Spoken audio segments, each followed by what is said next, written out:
8 বছর পর চট্টগ্রামে পাড়া দিলাম। হ্যাঁ, আমারই প্রাণের শহর চট্টগ্রাম। সবুজবাগ থেকে রওনা দিয়ে দিয়েছিলাম চট্টগ্রামে আমার এক ছোট্ট ক্ষুদে বন্ধুর উদ্দেশ্যে। প্রিয় মানুষটার এত সুন্দর মাশাআল্লাহ একটা পরী হয়েছে তারই বাসায়। যাওয়ার সময় কিন্তু একটা পুতুল নিতে একদম ভুলে যায় নাই। রাহমার জন্য সবাই দোয়া করবেন। আমার এই খুব কাছের মানুষটা আমার জন্য অনেক মজার রান্না করেছে, আর রান্নাগুলো অসাধারণ ছিল, খুবই মজা ছিল। সো আমিও একটু করে হেল্প করার চেষ্টা করলাম, যেহেতু আমরা বিকেল 3টায় বের হয়ে যাব।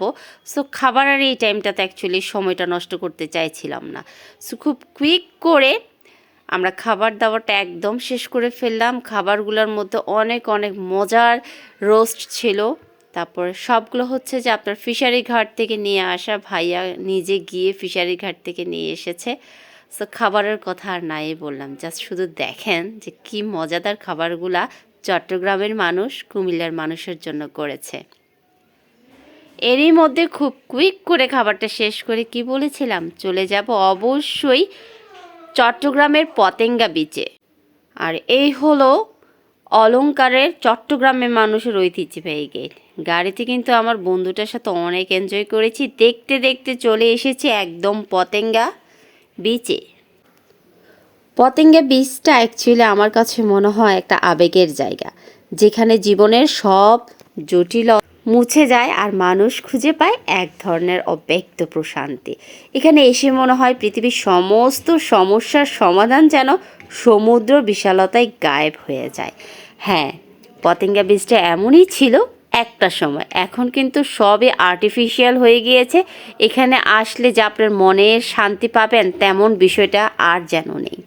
এখানে আসলে একদম আধুনিকতার ছোঁয়া যেন চলে এসেছে। পতেঙ্গা বিচের সেই গর্জন যেমন মনের কষ্টগুলো মনে হয় যে দূর করতে পারে না। যাই হোক, আমি আমার মনের একটু দুঃখ প্রকাশ করলাম আমার এই ভিডিওতে। চট্টগ্রামবাসীদের কাছে হয়তো অনেক ভালো লাগবে, জানি না। যারা চট্টগ্রামবাসী আছেন তারা জানাবেন এখনকার এই পতেঙ্গা বিচ আপনাদের কেমন লেগেছে। আমি কুমিল্লার মেয়ে হয়ে বললাম, আমাদের আগের চট্টগ্রাম বিচ আর আগের মতো নেই। সো আমাদের রাহমাকে আপনাকে কেমন লেগেছে সেটা জানাবেন। রাহমার পরিবারকে নিয়ে আমরা পতেঙ্গা বিচে চলে এসেছি। রাহমা কিন্তু অবশ্যই চট্টগ্রামের মেয়ে। সো চট্টগ্রামের ফ্যামিলির সাথে চট্টগ্রামের ভাষায় কথা বলেছি, অনেক এনজয় করেছি। আর আমরা কিন্তু গান দিয়ে বেলুন ফুটাতে একদম ভুলিনি।